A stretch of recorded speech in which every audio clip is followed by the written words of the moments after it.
शेतकरी बंधूंनो, कांदा पिकाचं दर्जेदार उत्पन्न घ्यायचं म्हटलं तर आधी तयार केलेलं रोप उत्कृष्ट दर्जाचं असणं अत्यंत गरजेचं आहे. कांदा रोपाची काडी म्हणजेच रोप चांगले तयार होण्यासाठी पिकाला मुख्य आणि सूक्ष्म अन्नद्रव्यांची जास्तीत जास्त गरज पुरवणं महत्वाचं आहे. आता काही शेतकरी बोलतात की दाणेदार खते दिली की त्याची झळ कोवळ्या रोपाला लागते, त्यामुळे रोप जळतात देखील. यासाठी शेतकरी बंधूंनो, तुम्ही सुरुवातीला खास करून रोपासाठी जास्तीत जास्त विद्राव्य खताचा पिकासाठी वापर करू शकता. जसे की रोप ठोकळ बनवायची असेल तर त्यासाठी मुळीची वाढ उत्तम होणं गरजेचं आहे आणि पिकाच्या याच मुळीसाठी फॉस्फरस म्हणजेच स्फुरद या अन्नद्रव्याची गरज असते.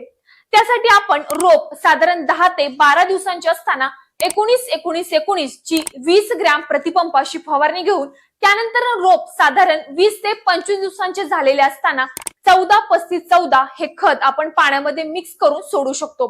आणि त्यानंतर साधारण 35 दिवसांचे रोप झालेले असताना 0-60-20 हे खत पाण्यात सोडावे, जेणेकरून रोपाच्या मुळीसोबत पिकाची आणि काडीची देखील उत्तम वाढ होणार आहे.